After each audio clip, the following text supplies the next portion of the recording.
أعوذ بالله من الشيطان الرجيم بسم الله الرحمن الرحيم والصلاة والسلام على رسول الله وعلى آله وصحبه وأزواجه وذرياته إلى يوم الدين يا كريم يا رب العالمين. اللهم ينفعنا بما علمتنا وعلمنا ينفعنا وزدنا علما يا كريم يا رب العالمين. السلام عليكم ورحمة الله وبركاته. Alhamdulillah, good to see all of you guys once again. This is the 5th week, so alhamdulillah, you guys are still here. That's a sign of barakah and khair that Allah has blessed you with. And I always remind people of this hadith of the Prophet sallallahu alaihi wasallam. It says, "Man yuridullahu khayra yufaqihu fid din."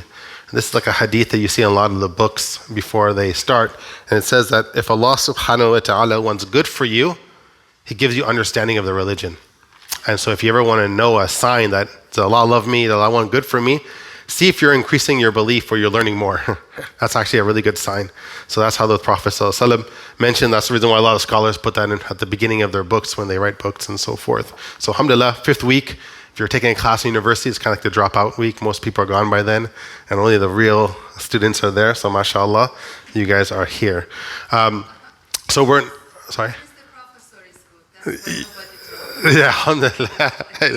It's definitely less than the first week, I could tell you that much, but alhamdulillah, that is quite normal. So this is an amazing crowd, honestly. Alhamdulillah, Allah bless you guys, and I hope you guys are benefiting. So we're in our 5th week, like I mentioned. Last week we talked about the Prophet ﷺ being persecuted. We talked about them moving to Abyssinia. At least a good majority of them went there. And then we talked about the conversion of 2 people. Anyone remember? I'll help you out. We have Omar radiallahu anh, and then we have Hamza, the uncle of the Prophet sallallahu alaihi wasallam. That those 2 converted, and it helped the Muslims a lot in terms of giving protection. So we ended around the 6th year of prophethood. So the Prophet ﷺ has been a prophet for 6 years so far, and he lives in Mecca for around 13 years. And hopefully we'll try to finish that 13 years today. I honestly doubt it. We won't get that far, but it's good to have goals. I will start with a quiz. It's not really a quiz, it's more just information. So one thing the Prophet ﷺ, one thing he loved was good scent. Atr, we say in Arabic, or dahan, like oil, if you will. So there's a couple of hadith here. Anas radiallahu anh. Anas was, like I said, the servant of the Prophet ﷺ in Medina for around 10 years. So he knew the Prophet ﷺ very well. He was in his household for 10 years. So he said Rasulullah ﷺ had a sukkah, which is like a small bottle. Used to keep atr, or a combination of different oils, and he used to fragrance from it. Like, used to keep it. Some of the brothers probably know that. They have a little bottle sometimes people use, and they pass it around to each other. Some people don't like it because like sometimes the smell could be really strong, right? We're going to go to that right now. Anas radiallahu anh said the Prophet did not refuse atr. If somebody would give it to him to put on his skin, he wouldn't refuse it. And he used to say the Rasulullah ﷺ, the Prophet ﷺ, would never refuse it from someone else. Right? And so alhamdulillah, if someone gives it to you, think about this hadith now, right? I know some people that have really strong scent and sometimes it bothers them, gives them headaches. So I understand that if that's an issue. And then the Prophet also said 3 things should not be refused. He said a pillow, which is interesting, fragrance, atr, and milk. If someone offer you these things, that you should accept it from someone, if you will, right? So we're going back to itr there. So that's one thing the Prophet used to love. So it's good for the brothers, obviously, to put it on. Now, when the women folk, we talk about itr or good smells, it becomes a little bit another issue where there's another hadith where the Prophet said that the coloring of the perfume for men should be light but stronger, the scent stronger. And for the women, the coloring should be more brilliant, but the scent should be lighter, if you will. And that's because women shouldn't put on so much where they're attracting people, and that causes issues and unwanted attention sometimes. So anyhow, so I don't know if sisters want to follow the sunnah here, then you could wear it in your house and maybe women parties and so forth, but maybe not so much. Just like knocks people over, and then it wouldn't be like, it would be more of a fitna or more of an issue of a people attracting to you, which we really don't want. So anyhow, cool. So inshallah today, this class, we're going to go over the 7th and 10th year of prophethood, where there was a boycott. We'll talk about the year of sadness. Why was it called sadness? We'll go over that. We'll go to the trip of Ta'if. There's a place called Ta'if where the Prophet ﷺ visited. And then Isra Mi'raj, which I really doubt we'll get to. But if we do, then inshallah we'll cover that. prayer. Some people were asking about prayer last week. And, excuse me, this cough is not going away. And I meant to cover it a couple of weeks ago, but I forgot to do so. So people were asking, did the Prophet ﷺ actually pray during these years? And one thing we're going to learn in Isra and Mi'raj is when, some of you probably know that that's when the commandment of praying 5 times a day started. Okay, so before that, they weren't praying 5 times a day. So we have this ayah in the Quran, and there's also multiple verses in the Quran, where Allah subhanahu wa ta'ala says, وَصَبِّ بِحَمْدِ رَبِّكَ بِالْعَشِيِّ وَالْإِبْكَارِ. Oh, so be patient, Muhammad sallallahu alaihi wasallam. Indeed, the promise of Allah is true. Okay, a lot of persecution, so don't worry, Allah is going to be with you. Ask for forgiveness of your sin and exalt Allah with praise of your Lord in the evening and the morning. So it's mentioned that there's 2 obligatory prayers. They'll pray like at Fajr time and they'll pray at Asr time. And it'll be 2 rakats each, if you will, 2 cycles of prayer. And that's what they will do, day in and day out. So they weren't praying 5 times a day, they're just praying twice a day. And it's mentioned that Jibreel alayhi salam taught the Prophet ﷺ how to make wudu and what to say in the prayer and so forth in the different positions. It's also mentioned that the Prophet ﷺ will pray tahajjud. Tahajjud is that prayer during the night after Isha. It can be any time during the night, usually the last 1/3 of the night. But the Prophet ﷺ would be obligatory upon him to pray that until he passed away. Whether he was traveling, whether he was at home, in a battle, wherever the case may be, he would pray tahajjud every single night. And if you guys know Surah Muzammil, that's where it comes from. Ya ayyuhal muzammil, qum al-layla illa qalila. Oh, you Muzammil, get up, those who are covered, get up and pray at the night. Half or more, a little less than that, or 1/3. And so Allah subhanahu wa ta'ala gives them different options. The Prophet used to pray for tahajjud every single night. Imagine if somebody would pray tahajjud every single night, would you think they'd be a really strong believer? Right? If anyone gives up their sleep for something else, you know they're really dedicated. That's studying for an exam or getting ready for some type of project. But studying, praying to Allah subhanahu wa ta'ala, their iman is going to be on a different scale. You're not going to be able to knock them off the right path with a simple threat, or if you will. So that's the salah that was going on during this time. So we're talking about Umar radiallahu anh and Hamza becomes Muslims. The Quraysh can't really persecute the Prophet so much because they have bodyguards now, if you will. They have strong people in their leadership. So what they wanted to do, they came up with a new offer. The Quraysh met. Like, okay, hold on, we can't threaten him anymore because they have protection. We can't, hurt him. We can't do anything else. What can we do? So they met with the Prophet ﷺ and they say, you know what? If you really want wealth and you want to be a big leader, if you want the best, prettiest women and beautiful women in our town, or some medical treatment because you're possessed, we will give you all these things. If you would just give up this message. Just leave us alone. Stop ridiculing our gods, our idols, etc. And we'll give you all this if you just change your mind. You think the Prophet is going to buy into that? Of course not. He's not doing it for wealth or money or women or etc. Right? And so it happened that didn't work at all. The Prophet said, I'm not here for that. I'm here for a greater goal. And I wanted to really make a big mention here about our current and past Muslim leaders, right, without naming any names, but you probably have enough names in your head that, our Muslim leaders have palaces and they have much more palaces and their own people barely have any food to eat, right? But they've been offered a lot of wealth, a lot of protection from non-Muslims and non-Muslim countries, and they ate into all of these different things for the sacrifice of their own Muslim people. But the Prophet ﷺ didn't do that. And that kind of brings me up about lobbyingism, and especially here in America. I don't know if you guys ever think about our congressmen and our senators. I think it's called secret. What's the website again? I'm forgetting. But it goes over all the money that's given to every congressman and from where they come from. And there's so much money that's given to congressmen from pharmaceuticals and from defense companies. And that's why we see that these people never vote against any of the pharmaceutical companies or any in terms of defense companies, and they go to war, etc., because they're getting paid from the back end. And they're giving up all this stuff where the Prophet ﷺ didn't do so. And this is very easy to give into. And the Prophet ﷺ didn't buy into that at all. The Prophet ﷺ, Utbah bin Rabi'ah, met with him and offered him all these things. So the Prophet ﷺ replied with verses from Surah Fussilat. And that's chapter number 41, the first 38 verses. Right? It took a while for him to read it. It's almost like 2 pages. A little bit more than that maybe, I think 2 pages or so. And it went over all the different verses about the dunya and then the hereafter and etc. and the disbelievers. And then at the end, the Prophet ﷺ makes sujood. There's a sujood at the verse 38. And after that, Utbah says, I've never heard words similar to this before. And another narration, he puts his hand on the Prophet ﷺ's mouth and says, stop, stop, stop. I don't want you to keep on reciting, right? Because he knew that this was a different, wasn't words of a poet. And one thing about Utbah bin Rabi'ah, he was known in the Quraysh to be the one that does negotiations. He'll be the one that go into another tribe and he'll find out who are the magicians are and who are the soothsayers and who are whoever. And he has like a really good tongue and he'll be able to, get people to influence people whoever he wants. And he couldn't do that to the Prophet ﷺ. So he stopped and he said, I never heard words similar to the ones that he has recited. And then he went back to Abu Jahl and he said like, okay, I offered him all these things.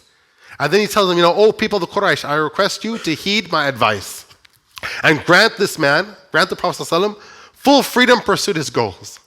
And what happened? What do you think Abu Jahl thought? Like, what are you talking about? This is like the worst person in the world. Why we want to stop him? But Utbah was so influenced. He didn't become Muslim. He ends up getting killed in a battle later on. He didn't become Muslim, but he understood it and he knew that the Prophet was true. But he couldn't give it up because what? He's one of the leaders of the Quraysh. It looked bad. So here Abu Jahl had to make up a lie and said Utbah was under a spell and he didn't know what he was saying. Like, this guy's weird. Don't worry. It's okay, guys. Right? But even to the point that he understood it. And that is the power of the Quran. Right? And so that's one thing, we could tell people about Ramadan and so forth, but the best thing is just give them a copy of the Quran and let them read it. That is the most powerful thing. Yeah, 600 pages is a lot to digest. I understand. Right? But just give it to them, let them read it because that is our biggest miracle. And we're going to see that in a little bit. It's going to come right here, actually. Another thing, the Quraysh also tried to offer that they worship, that they said, let's come with another plan. He doesn't want wealth. He doesn't want women. He doesn't want leadership. They said, we'll make you the leader of our tribe. He didn't want all that. So they said something else. They said, what? How about if we worship your God for one day and we'll worship our idols the next day? And we'll do flip-flopping. We'll flop every single day in and out, right? I don't know about you guys. Do you think it's a good offer? Would you guys do that? If Trump said, guys, you Muslims, you guys are not giving up. You guys, there's too many and so forth. Okay, we'll worship Allah one day and then we'll worship Jesus Christ the next day, right? Would you do it? What do you think our leaders will say? I have a good feeling that people will probably give into it, honestly. Because they're like, hey, if we do it one day and everyone hears the Quran and gets used to it, they might become Muslim. And that's probably true. Maybe a lot of people might become Muslim, right? And the next day they go back to Jesus Christ or go back to something else. I don't know. But this sounds pretty good. There might be some benefit to it. But did the Prophet ﷺ buy into that? No. Because obviously, if you do that, what's wrong with that if we flip back and forth? What are some issues with that?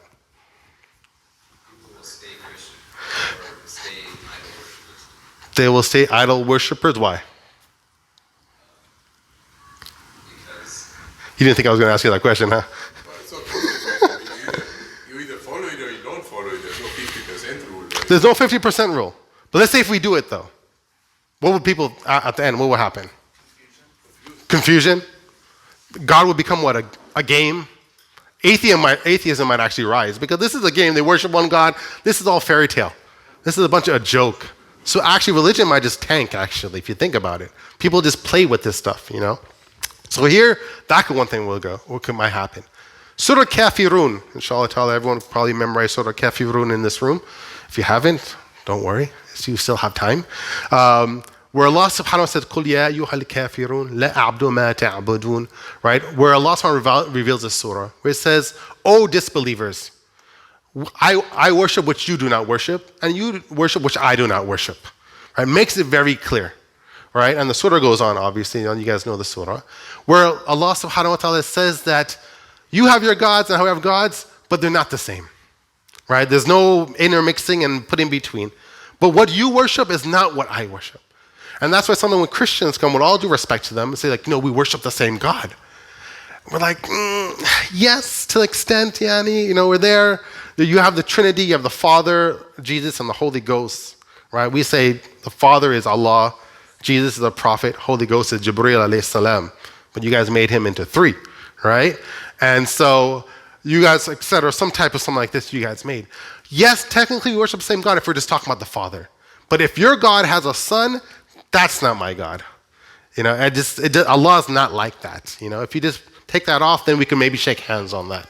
So anyhow, that'd be really annoying if that keeps on the whole class. But anyhow, hopefully it doesn't, inshallah ta'ala. So anyhow, so the Allah subhanahu wa ta'ala makes it very clear that what we worship is what you do not worship. And what you worship is not what I worship. Right? And to you is your religion, to me is my religion. Right? So Allah subhanahu wa ta'ala makes it very clear that this offer will not be it. Right? And the Prophet didn't buy into that at all. And obviously he kept it very, very clear. Even though you could see maybe some benefits in it. Next thing you know, they ask for miracles.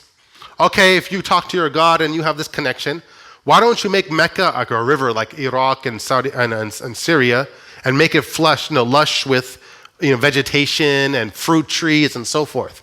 Right? Let me see you do this. And what the Prophet said, he said no. He said, I'm not going to buy into what you're asking for, but I ask you to accept this message. My question is, though, if you look at the Prophet Muhammad sallallahu alaihi wasallam, and you see that there's no really made miracle in terms of parting the sea or throwing into fire and walking out of the fire, right? As we see with some of the other prophets, or having a camel come out of a rock, like, Saleh and so forth did with Thamud and so forth. We don't see that with the Prophet ﷺ. There is some instance where he parted the moon and the moon broke in half. He split it and he put it back together. We'll talk about that later on. But they were asking for miracles, but the Prophet ﷺ didn't give them the miracle. And nor did Allah subhanahu wa ta'ala do anything that was miraculous, if you will, where someone died and they brought him back to life, like Jesus, peace be upon him, did. Why didn't Allah subhanahu wa ta'ala, why didn't the Prophet do any major miracles? First of all, they're not on demand. That means not like I give you a miracle right away. Okay. And secondly, the Quran itself was the greatest miracle. Very good. The Quran was the miracle, and we'll get into that. And also, Allah subhanahu doesn't go into demands of people. But we do see it with other prophets, though. They ask to give us a miracle, and then, Saleh brings out a camel from the rock. And that's what they ask him for, and that's what happened. Right? So why isn't it miracles? Why don't we have a miracle like that? That's a good point there. People started worshiping the prophet, or not worshiping, but believing more in the prophet as a holy being. Like Judaism, Christianity started believing more in the prophet than God. Oh, they might take the prophet more of as God? Okay, cool. No problem. Go ahead. You want to say something? So not just focus on the miracle, but focus on the words and understand that, right? Okay, anyone else? One thing is, though, if you look in the Quran and you read all the stories, from the parting of the sea, from the camel being taken out of a rock, from the tribe of Thamud, where Ibrahim alayhi salam gets thrown into a fire, then he walks out. What happens afterwards? The whole city becomes Muslim? No. If you think about it, it really doesn't matter. Those miracles didn't do much. They wanted it, they saw it, what happened? Nothing. Maybe 1 or 2 people after that, or just a small bunch, but nothing really happened. The camel came out, and what did the people do? Oh, it's a magician. Oh, he made this up. Oh, and what did they do? They ended up killing the camel. It's a camel. Leave the camel alone, right? They ended up killing the camel, and then their city got destroyed. Ibrahim alayhi salam, thrown in the fire, walks out, mentions like 1 or 2 people believed after him, which is then ended up being his wife and Lut alayhi salam, his nephew, or his cousin, right? And so this is all that we see. So miracles are really not going to do much, if you will. Jesus, peace be upon him, brought people back from dead to life. Did all the Romans become a believer in him? Did even the Jews really believe in him? No, right? So it's not actually a point, if you really think about that. So even if non-Muslims will come up to you and say, what is the miracle of the Prophet Muhammad, peace be upon him? Your prophet didn't do much. We said, well, then this is how we would answer them. And what the greatest point is, what our brother Johan mentioned, is that the Quran is the greatest miracle, right? We go back to what Utbah bin Rabi'ah mentioned. Now, do the non-Muslims today, are they going to understand this? No. They're reading the Quran in English. There's no rhyming in it. It's no beautiful wording, etc. So they're missing out on the greatest miracle we have. And that is how the Quran was put together. So that's kind of sad that people don't get to taste that. But you could ask some of the recent converts in the crowd here, or reverts in the crowd, that they read the Quran in English and it still was something that touched their heart, if you think about it, mashallah, how powerful the Quran is. We go to the boycott now. Now it's the 7th year. The Quraysh meet again. Okay, hold on. The Prophet ﷺ doesn't want women. He doesn't want money. He doesn't want leadership. He doesn't want to worship our gods one day, and we worship his God for one day. What's left for us to do? So he said, you know what? You have to hit them in their pockets. If you hit them in their pockets, you hit them financially, then people that usually start acting, and they start changing their ways. So that's exactly what they do. They came up with a boycott. And they say, you know what? We're going to boycott the Prophet ﷺ and the Muslims, and not just the Muslims, we're going to get his clan of Banu Hashim and Banu al-Muttalib. It's the two clans within the Quraysh that the Prophet ﷺ was most associated with. He was more from the Bani Hashim clan, but they're connected through, all of them were connected through family relationships, but they focus on these two clans. And they say, you know what? We're going to have no business deals with them. No one trade with them. No one buy from them. If they want food and they come to you and they're dying and thirsty, they don't sell anything to them. We won't marry any of them, right? They can't have no intermarriage. They only can marry within their own tribe. No social relations. Basically, don't even talk to them. If they come to you and say anything to you, as if they don't exist, right? No visiting them, etc. And this is what they came up with. And they wrote it on a contract. And back in the day, if they want to announce something to the city, they'll go to the Kaaba door and they'll pin it onto the Kaaba door, if you will. They'll nail it on top of the Kaaba door. It's like the bulletin board, right? And they'll put it there. Because everyone comes to Mecca, they'll go to the Kaaba and they'll see obviously what's going on, and then that's kind of advertisement for them and what's going on. Right? And so they came up with this boycott, that they're going to do this to the tribes of the Prophet ﷺ. So like I said, it was on the Kaaba door. Abu Talib came back with his type of response. Abu Talib was the uncle of the Prophet ﷺ. He wasn't Muslim, but he was giving the protection to the Prophet ﷺ. He said, you know what? We're going to take our tribes and we're going to go outside the outskirts of Mecca. That's all he could do. That kind of makes the Quraysh look bad, that your own tribe is kind of leaving. They're not migrating out to another land, but they're just going outside the city. If you guys are going to boycott us, all right, we're going to self-impose our own banishment from the city itself. So they went out the outskirts of Mecca to live out there by themselves, if you will, out in the cold and away from their houses, etc.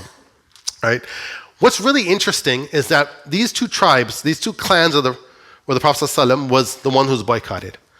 Now remember how clans work, right? That the whole clan gets boycotted, whether there are Muslims in the clan or not. So either it could be people who aren't Muslim in these clans, but they were boycotted because they're associated with the Prophet ﷺ. You understand? So it wasn't just for the Muslims. It was anyone who was part of that clan. So when we talk about being boycotted, there's a lot of people who weren't even Muslim that they're getting punished. Because of who? The Prophet Muhammad ﷺ, right? Because of him preaching, I have to no one could sell to me, no one could buy anything from me, right? No one's going to talk to me because of him.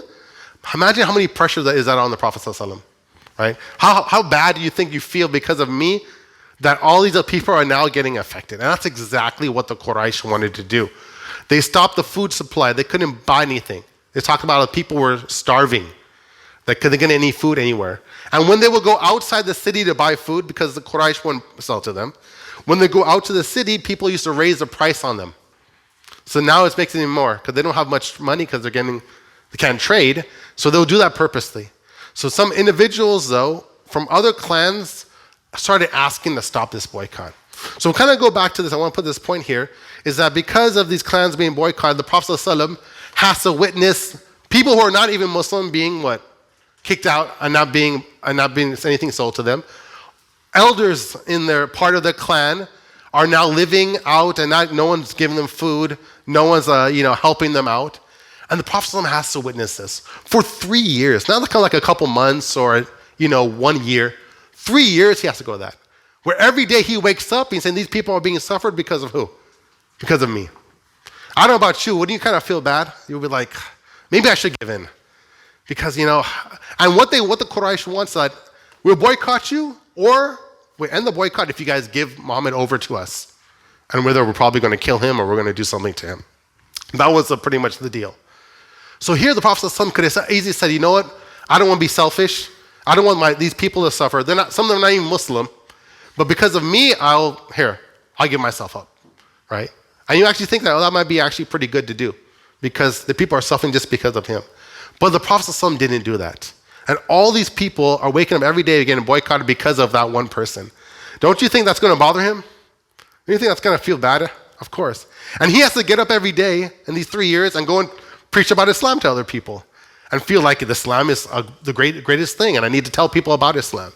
Do you want to wake up every day and tell someone about Islam when you know what this is going on? No. I don't know how the Prophet mentally survived these 3 years. I will go mad. I will be depressed that look at these people getting punished because of my own self. That doesn't make me happy. And then I have to go tell people about Islam. But this is the Prophet sallallahu alaihi wasallam. When we talk about, legacy, we talk about Kobe Bryant, last week, what happened to him, right after this class, I actually found out about this. We talk about legacies, right? We talk about, when we learn stories like this, when you hear the name Muhammad sallallahu alaihi wasallam, then you really feel affected. Yeah, we're not going to put his jersey up anywhere. We're not going to put flowers around the city. But this is the stuff that, unfortunately, our own youth, and I was talking to youth on Friday, we don't even know about these type of things, right? We'll cry if Kobe dies. We'll cry if LeBron James die, right? Not even myself, I got sad, right? But here's that we don't even have a connection to the Prophet, actually what he went through. Forget about his whole life. Just 3 years like this should make you very, very sad. What he had to go through, right? And have his own family, his wife. Remember, his daughters are alive right now. One's actually in Abyssinia. He hasn't even seen her for a while, right? And all that's kind of going through what's going on right now. And we miss these inside stories. They're not really in the books, if you will. Okay. So we mentioned here that some individuals in other clans, they had relationships with the Bani Hashim and the Bani Muttalib through marriage and other things. So their in-laws are being boycotted and they're living inside Mecca. So they started going to Abu Jahl and said, stop this madness. 3 years of suffering these people. And it's mentioned that people in Mecca would hear the babies and people crying outside the city from these tribes because they have no food and they have nothing to drink and so forth. So naturally what people feel bad, even though they're not Muslims, they feel bad. And I kind of mentioned this last week about the Muslim ban, right? The non-Muslims are actually more out on the streets than we were and saying like this is unjust, if you will. And so naturally people have this inclination to people who suffer. And so here, all these different people started going to Abu Jahl and said, stop this boycott. Look what you're doing to your own people, right? This is our own blood, right? End this, if you will. So they stepped on Abu Jahl, obviously. He's very ignorant and stubborn. He said, no, they deserve it. That's what they want to do. That's up to them. Till one day, Abu Talib, the uncle of the Prophet ﷺ, comes out from the outskirts of Mecca, goes up to Abu Jahl and the leaders of the Quraysh and said, you know what, my nephew, the Prophet ﷺ, told me a revelation, told me something that God Almighty told him. He said that if you go to the Kaaba door and that pact that you wrote of the boycott, if you go to the Kaaba door, you'll see all of it's been eaten up, like termites and so, if you will, except for the name of Allah subhanahu wa ta'ala. Because the Quraysh will use the word Allah, right? But they'll put Lat and Uzza and everything, but they use the word Allah. They knew Allah very well. But if you go to there, you'll see that the pack is ate up, and except the name of Allah on the top remains. They're like, what are you talking about? So they sent someone to go to the Kaaba door. When they go to the Kaaba door, they found that, the pack was eaten up. It was only Allah's name left, and they got really scared. So they came back and said, okay, guys, let's end the boycott. Because we don't want to, have anything happen to us, right? Who delivered that message? Abu Talib. Is he Muslim? No, he's the uncle of the Prophet ﷺ, but he's not Muslim. He gave him the Prophet ﷺ protection. But he's the one that witnessed this, and he saw it was true. Don't you think of anybody who would become Muslim now, it will be him? But he doesn't become Muslim, right? Tradition is much stronger for him than the truth of his own nephew, unfortunately. So anyhow, they found this to be true, and they finally lifted the boycott, and at the year 10, after 3 years of being boycotted, the boycott ends. The Muslims come back into the city. How many people are actually buying and selling to them? Now, let me ask you about this. If people are not selling to them and they're not getting water and food, except for a very, very little bit, thank you very much. Thanks for not boycotting me for the water, mashallah. When people are not getting water and food and so forth, how do you think their health condition is going to be? Pretty bad. It's mentioned that they used to eat leaves from trees outside there. The book has to get quite detailed. Right? And they even said that sometimes the Arabs would eat locusts. You guys know what locust is? You don't know what locust is. It's like a big grasshopper. Right? They'll eat the grasshoppers because, hey, if you're going to survive, you're surviving. You know what I mean? Inshallah ta'ala, we'll never, hopefully I'll have to face that. right? We look at our refrigerators, inshallah, you won't have to face that, but anyhow. But this is what they do. So their health conditions obviously has gone down. Weight loss, just your body in general takes a lot of toll from these 3 years. So then we go to the year of sorrow. Now we're in the boycott ends in like the really beginning of the 10th year. Okay, so now the year of the 10th year is called the year of sorrow, or Am al-Huzn in Arabic. Am al-Huzn means like the sad year. Why is it called a sad year? We're about to see right now. Abu Talib, after the events of the boycott, starts getting really ill. Obviously, he's quite old in general, but you put an old man outside of the city, out of his house, and with not much food, obviously he's going to deteriorate in general. So he gets really, really sick. And the Quraysh knows, the leader of the Quraysh knows that he's probably on his last couple of days of life. So they go to him and make one final attempt to tell his nephew, tell the Prophet ﷺ to stop preaching, right? While you're still alive, at least you could connect with him. And so here the Prophet ﷺ also makes one last attempt to his own uncle, where he says, my uncle, you just make make testification that there's no God but Allah, and I will testify before Allah for you. Basically, you say, Allah, let him go to Jannah. He became Muslim at the end. Yeah, he was ignorant beforehand, and I will testify Allah in front of you on Yawm al-Qiyamah. Right? Obviously, that's a great deal. But he wouldn't give up. Abu Jahl jumps in before he can answer. I say, Abu Talib, would you abandon the religion of Abdul Muttalib, your great-grandfather? Would you do something like that? Remember, tradition's very strong with them. And they say, how can I ever do that? How can I insult my grandparents, right? And who would worship all these idols? And so he didn't take the Shahada. Even though he believed in his nephew, right? He's the one that told him about this incident. He witnessed his nephew very much. He believed in him, but he just wouldn't become Muslim. It was too much pride in the heart, right? And so he didn't do so, and what happened is that he passed away as a non-Muslim, but as a great protector of the Prophet ﷺ. But where does that get you? The Prophet ﷺ said, by Allah, I will persistently beg pardon for you until I'm forbidden to do so. Before he passed away, he says, no, I'll make istighfar. I'll ask Allah to forgive you, my uncle, until Allah tells me not to. I can't do that anymore. And so he makes dua for Abu Talib when he passes away. So Allah, forgive my uncle, right? Even though he wasn't Muslim, forgive him, right? And of course, enter him into Jannah and all and so forth. Let him forgive him, if you will. And then Allah subhanahu wa ta'ala sends down this famous verse from Surah Tawbah. It became really famous after Kobe passed away. But we're going to get into that in a little bit. Where Allah subhanahu wa ta'ala said that it is not proper for the Prophet and those who believe, me and you, to ask Allah's forgiveness for the mushrik or the non-Muslims. Even though they have been kin, even though they have family relations. That's your brother, that's your mom, that's your dad. After it has become clear to them that they are the dwellers of the hellfire, that they'll be in Jahannam. Jahannam meaning that they died as a non-Muslim. Okay. So here, Allah subhanahu wa ta'ala closes the door for us as Muslims to ask for forgiveness for non-Muslims. I'm going to get in that a little bit, but I'm going to read this last ayah here, where Allah subhanahu wa ta'ala says, verily you, Muhammad, guide not who you like. Even though you love to guide this person, but Allah is one that sends out guidance. And that's your uncle and you love him, but he just didn't get it. So here we're not allowed to make istighfar or ask for forgiveness for non-Muslims. Even, and this is really hard, especially for those in our community that are reverts, they become Muslim and their mom and dad are still non-Muslim and they pass away. It's hard to tell them this verse while they're in that emotional state, but we're not allowed to do so. Why are we not allowed to do so? First of all, if we think about it, when someone passes away, what do their books of deeds happens to their books of deeds? It closes. It's over, right? Their life is done, right? And even for Muslims, our book is closed, right? It's done. We prayed or we didn't pray, we acted well, we didn't act well, whatever it is, it's gone. So if you think about it, how can you get forgiveness if your book is closed?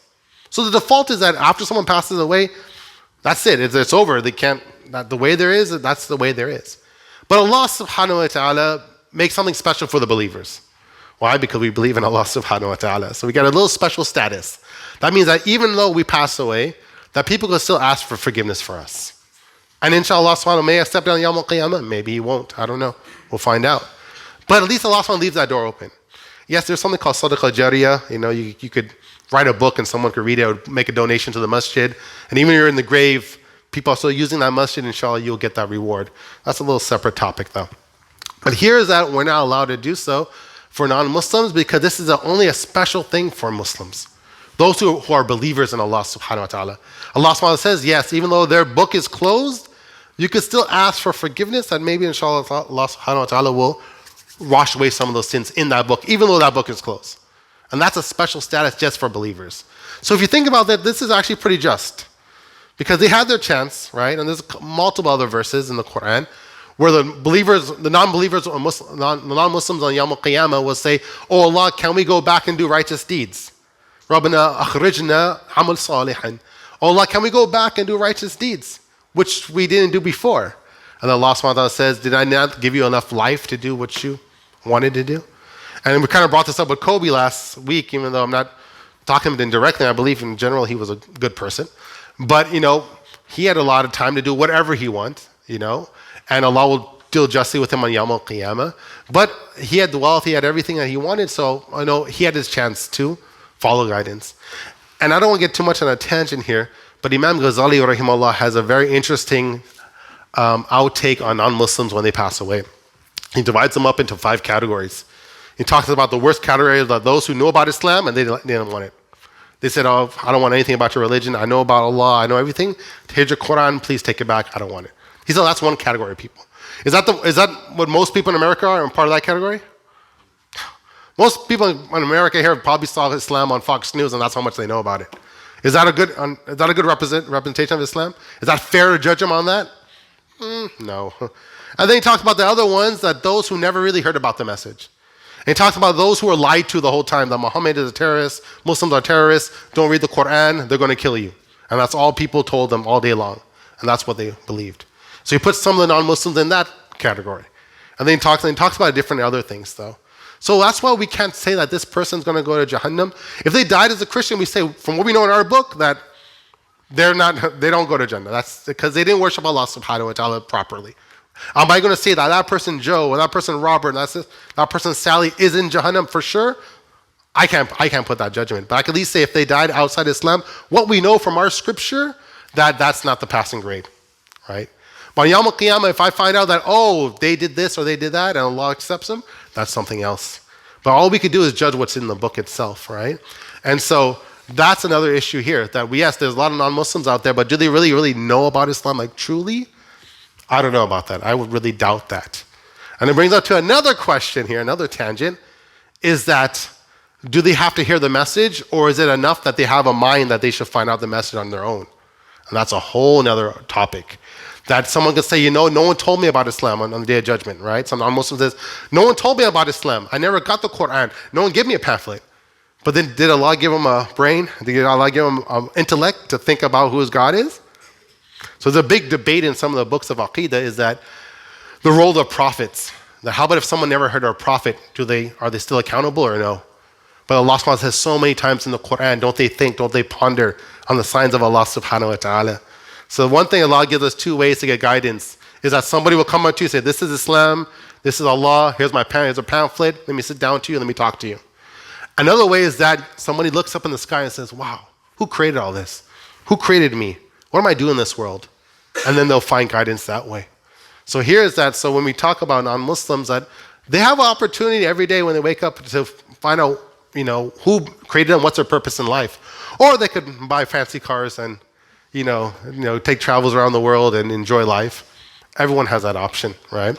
So anyhow, at least for Abu Talib, he knew about the message and he rejected it. So the Prophet ﷺ is narrated here that he said to the Prophet ﷺ, Abdul al-Abbas ibn Abdul Muttalib, that he said to the Prophet ﷺ, have you not been any benefit to your uncle? Tell the Prophet ﷺ, did you benefit your uncle at all? That's your own uncle. Could you do anything for him? Right?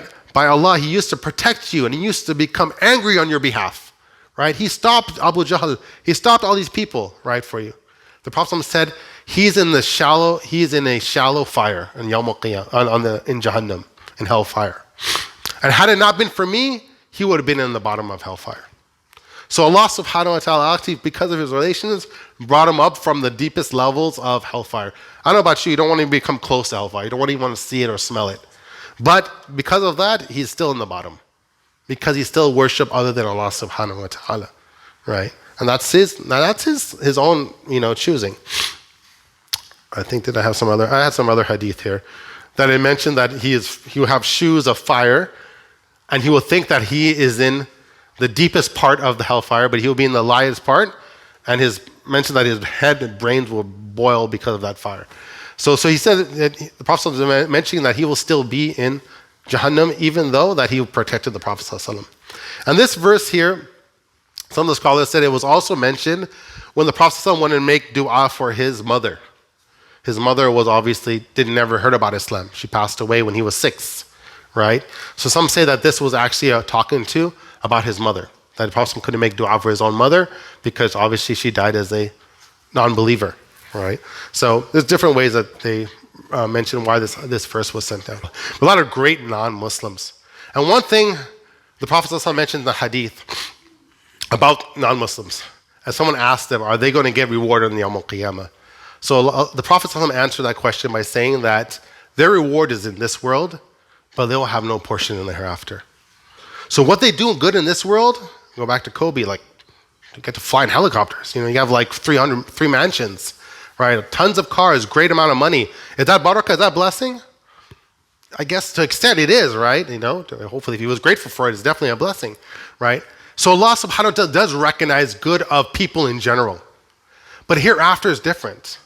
Because why weren't these non-Muslims, if they died believing Jesus is God, or Buddha is God, or Krishna is God, or Vishnu is God, whoever, why wouldn't they get anything on Yawm al-Qiyamah? Because it goes back to intention. So on Yawm al-Qiyamah, they go back and they say, you know what, I cared for all these orphans for the sake of who? For Jesus Christ? For Vishnu?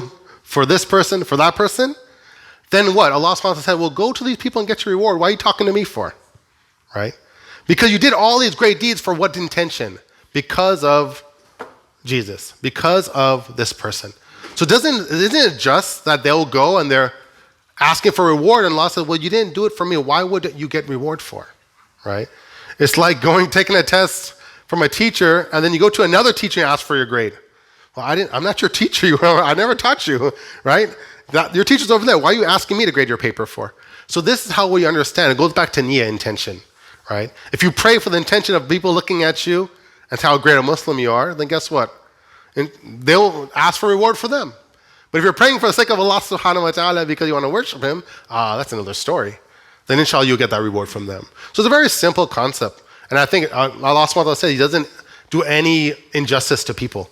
People, they do injustice to themselves. So it's all about intention and reward. So if that's their intention, then that's where they'll get that reward from. But like I said, going back to when you mentioned Allahu alam what her judgment will be, or any non-Muslim, but like I said, if they die in that state that we know from a certain religion, then that's all we could say. Because if we open the door and say everyone could go to Jannah, Christian and non-Muslim or whatever, then what is religion? Everyone do what you want to do. So that's a little, you have to very fine line to walk, if you will. Okay, so alhamdulillah, I think we're going here. 2 months after the death of Abu Talib, right? It's called a year of sadness for a reason. His wife, Khadija, radiyallahu anha, passes away. Some people even say 4 days after, right? So there's a couple of different narrations on this way, right? And Khadija, obviously, it's mentioned that she was sick because of this whole boycott thing. Because she was out and she didn't get much food, etc., and that it obviously had an effect on her. And when they moved back in, then she started getting sick, etc., and she passed away. And this is the wife of the Prophet sallallahu alaihi wasallam. And he loved Khadija so much, right? One thing about his uncle, he loved his uncle a lot, right? Definitely. But now your own wife passes away, that's very tough. Because Abu Talib was a protection of the Prophet ﷺ outside the house, right? Outside in the public. But internally, inside the house, who supported the Prophet ﷺ? Khadija.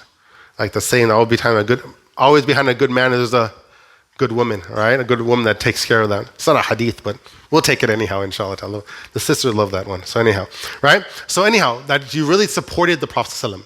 As the Prophet mentioned that on one hadith, when one of the wives spoke a little bit about Khadija, because, wives is some type of, rivalry to extent, right? And so the Prophet answered and said, no, she believed in me when no one else did, right? Whole cities are against him, and of course that she stuck by him. She embraced Islam when people disbelieved me. She helped me and comforted me in her person, wealth, and when no one else would lend me a helping hand. And I had children from her only, which is later on, Prophet did have a child from another wife, but it was a boy and he passed away. But nonetheless, that mostly all the children of the Prophet was from Khadija, right? He loved her so much. And imagine if you have your uncle pass away and then your wife pass away just within a month or 2 months or a couple of days, whatever, different narrations. That's going to be terrible on you to go through that, right? So the Prophet had to deal with that. And a couple of narrations is talking about the greatness of Khadija. We could take the rest of the class and talk about the same topic. Where Aisha radiallahu anha, right, was mentioned that obviously she loved the Prophet very much. Prophet loved Aisha very much also. But Aisha was also a little rivalry with the other wives. Just naturally that's something that it happens, right? But she mentioned something really interesting here. She said, I never felt jealous of any other woman I did to Khadija. Though she had died 3 years before the Prophet married me. She wasn't even alive. She said, I never even saw her. But the Prophet would always mention her.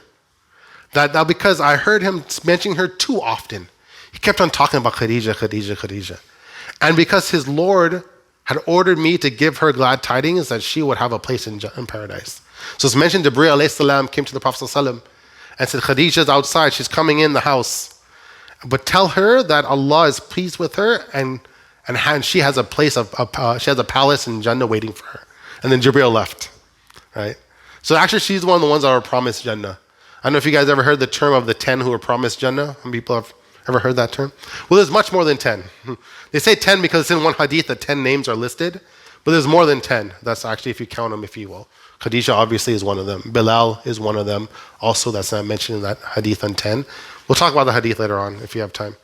And then that you'll have this palace in paradise made of jewels because he used to slaughter a sheep and just meat amongst her friends. So even Khadija was passed away, the Prophet ﷺ will still slaughter animals, take that meat and send out just to Khadija's friends because out of the love of what? From her, right? And that's how much he loved Khadija. That even though she's gone, he honored the friends of Khadija, right? SubhanAllah, right? And that's how much, imagine in-laws are always very troublesome to extent. I don't say, oh, that's a bad word, but anyhow, they can be a very friction, if you will, right? In-laws. But here the Prophet ﷺ, you just give out because of that relationship that he had with his wife, right? So now Khadija passes away. And this is another hadith here, I put here, that the Prophet said the best of women among the people of paradise are Khadija bin Khuwaylid, the wife of the Prophet ﷺ, Fatima bin Muhammad, the daughter of the Prophet ﷺ, Maryam bint Imran, Maryam alayhi salam, right? And Asiya, the wife of Fir'aun. And this hadith also has different versions where Aisha is also mentioned as one of the women in this list also. If you're asking about where's Aisha's name, she also comes in some of the versions there. So one of the 4 best women in this whole entire world was Khadija, obviously for what spirituality that she had and the support of the Prophet sallallahu alaihi wasallam. So the Prophet sallallahu alaihi wasallam now is wifeless. He has one of his daughters living somewhere else in Abyssinia.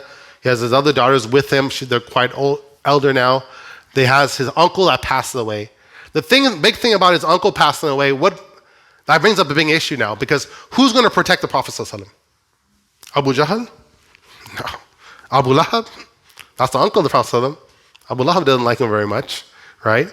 Even though it's mentioned that he did protect him for a week or so and then gave it up, right? No one. So now it's free game on the Prophet ﷺ. No one's going to say, I gave him protection, he's part of my tribe. Abu Talib is gone now. So what? The Prophet ﷺ anyone could torture him and do anything to him, even though Umar and Hamza is there. So now the Prophet ﷺ is trying to look where? Where can I go to get protection? The Meccans, my own tribe, doesn't want to protect me. So now he's thinking about where? Let me go out to somewhere else. And he's going to try to go out to another city, Ta'if, and try to get protection there. After Khadija passes away, the Prophet ﷺ marries a lady named Sauda radiallahu anha. Excuse me. She was a lady that was one of the early converts to Islam. She went to Abyssinia, right? We always remember that first migration. She was in a part of that second migration. And then she came back, went on the way back to Mecca, and her husband passed away. And so the Prophet ﷺ heard about her, and she was going through a hard time. Obviously, the man in those societies were the main breadwinners, if you will, and caretakers of the household. So the Prophet ﷺ her name was offered to the Prophet ﷺ, and the Prophet ﷺ ended up marrying her, right? And she was an elderly woman also, well, older in age, if you will, right? So the Prophet ends up marrying Sauda. And I'll do it later on where I'll go over all the wives of the Prophet ﷺ, because there's many, and so we can kind of get that in order and we learn something from them, inshallah ta'ala. And this another little point here is that the Prophet ﷺ, when we talk about him having multiple wives, and people obviously in the news and haters of Islam say very interesting things about that, is that the Prophet ﷺ wasn't going over like this, like young women and just trying to womanize her, etc. Astaghfirullah, as some people mention. But most of the women that he marries are widows, that their husband passed away and they have no one else where to go to, and the Prophet ﷺ ended up marrying them, if you will. It's not because like she's so beautiful and she's a teen, etc. This is not it. Right? She's a lady that has strong iman, that leaves her city, right, to live somewhere else, and now coming back, her husband passed away. The Prophet ﷺ hears about this and takes her in, right? And so here you see that's actually what the Prophet does for the majority of his wives, with small exception. Some years later on, it's mentioned that she gave her turn up to Aisha radiallahu anha. So it's mentioned that the wives of the Prophet each had a day with the Prophet ﷺ, and that they'll spend the night in the house of these different wives, right? Obviously to give them proper attention and so forth. But she gave up her turn for Aisha, because you know how much Aisha loved to be with the Prophet ﷺ. So obviously she's a quite little older lady, so she said, go ahead, Aisha, you could have my day, if you will. We're going to talk about Ta'if now. Now we're in the 10th year. The Prophet ﷺ has no backing from Mecca anymore. Abu Talib's gone, right? He needs to go somewhere to get some help, some other tribe, if you will. So he heads out 55 miles east to a city called Ta'if, right? Ta'if still exists today in Saudi Arabia. Okay, it's like a resort place. It's up in the mountains, has a lot of rain there, so there's a lot of green vegetation and so forth. And so he goes there, and there's a big tribe that's there called Bani Thaqif, right? Bani Thaqif is one of the rival tribes of the Quraysh. And one of the main idols is actually situated in Ta'if. I think it's Lat Uzza, one of the two, I'm forgetting. And so he goes out there because they're a powerful tribe, and he wants to tell them about Islam, obviously. There's 3 brothers that are the leaders of that tribe. He goes to them first and foremost and tells them the message of Islam. What is Islam about, etc. All of them reject him. And not only reject him, they make fun of him. One thing that they said is, has not Allah found someone else to entrust his message to? Like you're the prophet of God. Look at you. You're like a normal person. Like very sarcastic. And they put him down and say, couldn't they find someone better than you? How can you be a prophet, right? If you're a prophet, I can't talk to you. Right? And if you're just a regular person, I'm higher than you, I won't talk to you. Kind of mocking him. So he gave up on it, say, all right, I asked you, I gave you the message, you didn't want to accept. And he went in the city for around 10 days going around and trying to call people, right, about Islam and trying to see who could accept his message. No one really accepts that message at all, right? Okay, your uncle just died. Your wife just died. This journey is about a 2-day journey. Right? And he went with Zayd bin Haritha, the young kid that used to live in his house. We went over that. And he said he didn't go with any animal. He went just barefoot, just to walk over there. Right? It takes about 2 days or so to make that journey. Goes over there, hopefully some good news. They're all making fun of him. And to the point, the leaders told the people in the city, run him out. They told the kids, get stones and throw at him and chase him out of the city. The Prophet ﷺ, and this is the 10th year. How old is he now? You don't know? 50, good. Math majors in the house, mashallah. Right? 50 years old. You're a 50-year-old man, and you have young kids throwing rocks at you and running after you, and you have to run out of the city, and they're all laughing and making fun of you. Like I said, that's harsh to accept those type of incidents. He runs out of there. They're throwing rocks to the point that's mentioned in the hadith that the Prophet's legs were bleeding. First time ever you have this kind of mention about blood in the Seerah so far. Right? He's bleeding, a prophet of Allah subhanahu wa ta'ala. And his Zayd bin Haritha, his adopted son, at least right now they're calling him adopted son, were trying to shield him as they kind of run out of the city and they go away. It's mentioned that he went like 2 kilometers or 1.5 miles out. Finally, till the people left him alone, and they went to a vineyard and they laid down and got some rest because they were getting chased the whole time. I think I have one more slide. No, I don't. And so anyhow, I'll just talk the rest of the time. And so anyhow, when they got there, the Prophet's laying down there, catching his breath. And a person sees him in the vineyard, like, who is this guy, in my vineyard? And they recognize this person's obviously need help. So they sent their servant, this boy named Adis, right? Adis, this young kid, goes over to the Prophet ﷺ and brings water because the owner of this vineyard saw him. And so they brought water over to him and said, here, like we see that you're tired. My owner saw you. He wanted me to bring a glass of water over to you, or a jug of water. So the Prophet ﷺ is happy, right? He takes that, and right before he's about to drink, he says what? Bismillah. Oh, mashallah. Go back to remember your Sunday school when you were 4 years old? You guys remember those days? Right? 6 years old? Right? You guys want to hear a halal joke? Can I put a halal joke in right now? It's okay? It's okay for a halal joke? Okay. So it's said that it's very important to say Bismillah before you drink water because there's 2 jinns in the water. You guys know the 2 jinns? Oxygen and hydrogen. There you go. Halal joke for you guys. Told you everything in this class, mashallah, free. I didn't charge for that one. So anyhow, that's not a hadith. Please don't spread it around. It's being recorded, but anyhow, we could edit that out or something. There's no jinns in water now. We're actually going to hear a jinn story in a little bit. But so anyhow, right before he drinks the water, he says, Bismillahir Rahmanir Rahim. This little boy, Adis, says, what did you say? He says, I said Bismillah in the name of Allah. He says, I've not heard anyone make a statement like that before, other than Yunus alayhi salam, Jonah, right? And he was from a place in Iraq called Nivea. Nivea is a town where Jonah was from, right? Or Yunus alayhi salam. And he says, like, I've not heard anyone ever mention like that before. He's all, I know Yunus, he's my brother, right? Meaning prophets are brothers, obviously. They all go back to the same big, family tree, but they're all connected. So he's like, what do you mean, brother? And he told him, like, I'm a prophet of Allah. Allah sent me with this message to call to only worship him. He said, that's the same message Yunus alayhi salam said. And so he starts kissing the Prophet's foot and starts kissing his hand. And the owner of the vineyard is looking and saying, like, what the heck is it? What is he doing? He's that's my servant. So he calls him over here. Get over here. What are you doing? He calls him over. And he said, this is a prophet of Allah. He knows Yunus alayhi salam. Right? He knows the story of him, right? And tells him, okay, don't go back over there. This guy's going to bewitch you. Right? Prophet ﷺ can't get no breaks these days. But guess what? Does that give the Prophet ﷺ a little hope, a little moment of happiness? Yeah. He gets a little happiness, mashallah, right? That someone actually recognized it, even though it was a little boy, right? And that's what happens. You take these victories, and alhamdulillah, you never know what happened. And so the Prophet ﷺ gets happy. And so they get up with Zayd bin Haritha, and they start walking. And this is the famous incident where Jibril alayhi salam comes down. And he sees the situation the Prophet ﷺ is in and tells him, I have the angel of Jibal, I have the Malik of Jibal, I have the angel of the mountains here. If you want, we know what happened with the people of Thaqif, what they did to you. If you want, and the Thaqif or the Ta'if is between 2 mountains. He's all, the angel of the mountain could just take these 2 mountains, put them together, and just destroy that whole town. You let me know, give him the order, we'll do it right now. Okay, Allah subhanahu wa ta'ala has given you that permission.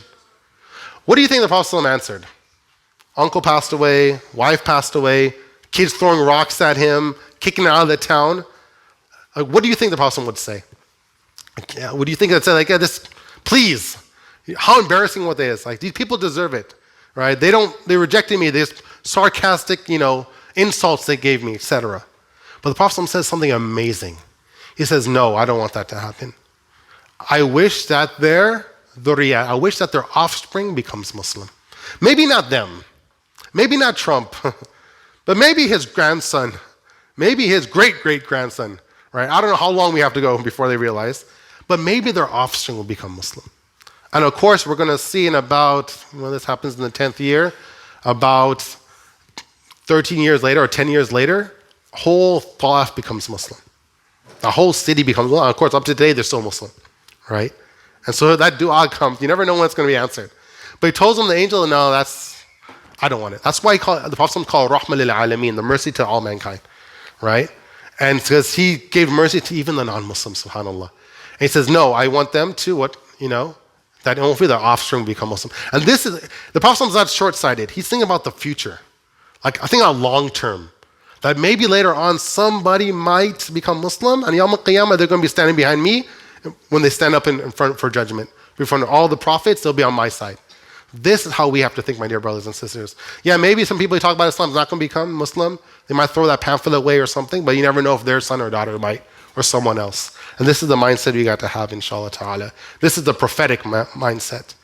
Then the Prophet sallallahu alaihi wasallam, it's nighttime. He's going to make his journey back to Mecca. He said he gets up at nighttime. Remember what was obligatory upon him to do at nighttime? The Tahajjud prayer. So he gets up and he starts praying the Tahajjud in the middle of the desert. And guess what? There's a group of, not oxygen or hydrogen, but the real jinn. They're there and the Prophet obviously doesn't know. They hear the Quran. They start listening to it, as mentioned in Surah Ahqaf, verse Surah number 46, and also in Surah Jinn, obviously, talks about this incident, where they hear the Quran and they start gathering around and start listening to it and saying, this is something previously what Musa alayhi salam said. And one thing about jinn, they live long years, like very long lives. So it could be jinn that's even around during Musa alayhi salam's time. Okay? They might be in this room right now. I don't know. But anyhow, they heard the message.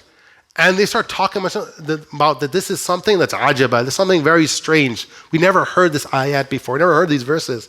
And it's mentioned that even the Prophet doesn't know he's praying, they become Muslim. Okay, so the jinns could become Muslim, or they could be not Muslim. It looks like the majority of the jinns are not Muslim. That's kind of perceived as evil in general, but there's good jinns out there, if you will. And so they hear the message. So here, and Allah subhanahu wa ta'ala reveals these verses down, and the Prophet is aware of it. So even though Ta'if, even though Mecca, even though none of these great cities are accepting the message, a little boy is, and the jinn are, if you will. Giving some inspiration to the Prophet ﷺ, that you go and you do your work, and you never know where the door is going to open. You just do your job, if you will. And so, alhamdulillah, he gets this message that the jinn are listening to him, and they become Muslim.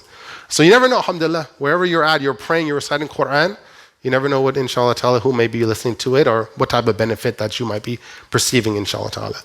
And then it's mentioned after that the Prophet sallallahu alaihi wasallam wants to go back to Mecca. But what's the problem of him going back to Mecca? No protection. So what? He's like outside of a country with no visa, pretty much. He can't get in. There's no green card, no visa. He's going to get stopped at the airport. He's going to be sent back. So he's waiting in the desert, and what he does, he sends Zayd bin Haritha and letters to go to different people and ask them, would you give me protection if I come in?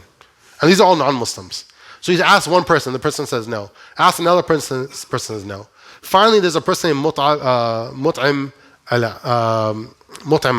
that says, I will take him I'll take you as my protection. I'll give you my protection. He was a non-Muslim, but for some reason, he had some type of affinity to the Prophet ﷺ and liking to him. And he says, I'll give you protection. So he dressed up on his armor. He told the Prophet, come into Mecca, come behind me. He walked in front of the Kaaba and he says, I give him protection. If anyone has an issue, talk to me. And so the Prophet was allowed now, he got his green card, he got his visa, to come back into his own town, that own city that he was born in, and preach Islam. And so he comes in now, he has protection. And now the Prophet ﷺ, now we're around the 10th, 11th year, and now Hajj time comes and different tribes are coming in. And the Prophet ﷺ does what he's always been doing. He goes and starts meeting with all the different tribes and see, hopefully, somebody will listen to his message. Finally, there's a small group of people from Yathrib, or we'll name it Medina soon enough. And there are about 6 people. And 4 of them are from the tribe called Khazraj, and 2 of them are from the tribe called Aus. And they're sitting there. And the Prophet ﷺ hears a voice and he comes over to them. I said, who are you? What tribe are you guys from? They said, we're from Khazraj. To the point the Prophet didn't even know about that tribe, never heard about it. He's like, who's Khazraj? He said, we're from this, Yathrib, we're from where the Jews are, because the Prophet knew about the Jews there. And so the Prophet sits down with these 6 individuals, and they accept the message of Islam. Finally, after going to Hajj for how many years? Right, he's been doing since year 4 up to year 11. 6 years later, there's a tribe of 6 people that says, we heard about you, and we really need a person like you. They said, we've been fighting back in Yathrib, Aus and Khazraj, for about 10-something years. We've been killing each other. We need someone to have some peace between us. And we're willing to accept you. And finally, these 6 people accepted it, and we'll see what happens after that, inshallah ta'ala. So we'll stop there. So we obviously didn't get to the migration, and then we didn't get also to the Isra Mi'raj. I was going to try to get to it today. We didn't get to it. So we'll talk about Isra Mi'raj next Sunday, and then also talk about the migration. Any questions or comments before we pack up, inshallah ta'ala? You guys are good? Inshallah ta'ala, I'll send out the PowerPoint later on today. At the end, we'll make dua. We ask Allah subhanahu wa ta'ala, Ya Kareem, Ya Rabbil Alameen, to forgive us for our wrongdoings.